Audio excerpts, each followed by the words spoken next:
As president, I will be laser focused on creating opportunities for the middle class. Together, we will build what I call an opportunity economy. I will work to pass the first ever federal ban on price gouging on food.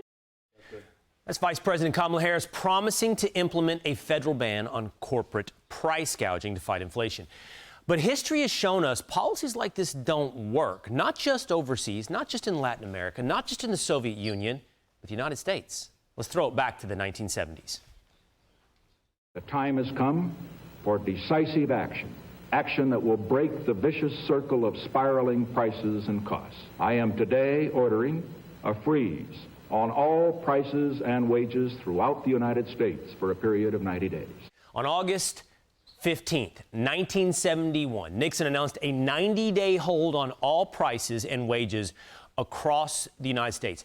Now, interestingly, after this 90-day hold on everything, wages, every type of product and good, for 90 days, inflation fell from 6% down to 3% over a 2-year period. But when the government eased off these restrictions, prices immediately shot back up. This is in 1973. So what did Nixon try to do? Of course, put the freeze back in, put another restriction on prices of goods and wages, stricter controls. But this time, it's like a gas pedal that you hit too many times. It didn't work to control or tame inflation at that point in American history. That's America. That's the 1970s. Now, let's bring in Fox business anchor David Asman to walk through some of this history. David, great to see you this morning. It's pretty shocking, actually. When we listen to Kamala, we do think of Venezuela. We do think of the Soviet Union. It's pretty shocking, though, to go back in our own history and say we've toyed with this kind of stuff. And we can really analyze, did or did it not work with Nixon? Well, nobody thinks that it works. I mean, you have analysts on CNN, you have the Washington Post, you have the New York Times, you have Jason Furman, who was a former Democrat. He was in the White House informing Democrats about how to work the economy. Everybody knows it doesn't work. Two things happen when you use price controls. First of all, you repress inflation. It's like a boiling pot of water, and you put a lid on it and slam the lid on tight. Eventually, it's going to explode. That's exactly what happened in the 1970s after Nixon put his price controls on.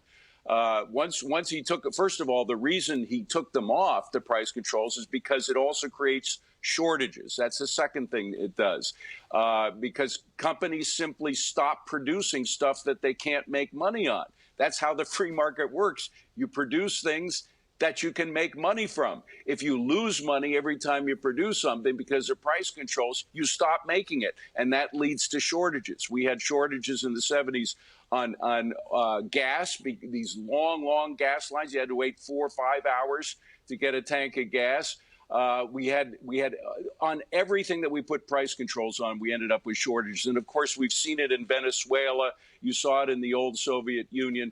So when you finally take the price controls off, you have this boom, this explosion of inflation, which we saw in the mid to late 70s. That had to wait until Ronald Reagan came along to fix the problem, and he did. So she's trying to resurrect the most agreed upon disaster in economic policy. And it just shows her also her ignorance of the way the economy works, the way businesses work. I mean, the most fundamental thing about business is if you can't make money doing something, you stop doing it. You know, David, by the way, for anyone who's watching, and I know many that are watching are old enough to remember, but for anybody that's young enough not to remember, what David's describing are striking images. Those gas lines waiting 4 or 5 hours in the 1970s, seeing cars lined up down the street. That's America. And I almost feel like, David, I'd love to do another wall here to show this is actually the inevitable result. These are dominoes falling. So, in other words, if you institute a government policy of spending more than you have over an extended period of time, then you have to print money from the Federal Reserve. Then you have inflation. Then you have to raise interest rates from the Federal Reserve to try to tame inflation. At some point, you arrive at the domino that she just knocked over, which is price controls. And you're projecting forward. We know what comes after that. The next domino is shortages. This is the chain of events we're headed down in America. Well, the dumbest suggestion that she made yesterday, and presumably she's being advised by economists that are as dumb as she is in terms of their understanding of economics, is the idea that rising prices are the cause of inflation. They're not the cause of inflation. They're the result of inflation. Inflation is created by too much money created by the government and too few goods, because there are too many restrictions on producing things, whether that's a lot of regulations, high taxes, whatever it is. You have to either increase the supply of goods by lowering tax rates and lowering regulations, or by stopping printing so much money, or best of all, do both, which is what Ronald Reagan did. So he had growth and a slowing down of inflation. You don't need to have a recession in order to kill inflation. You just need more supply of goods. That's good for everybody. It's good for the economy. It lowers the debt.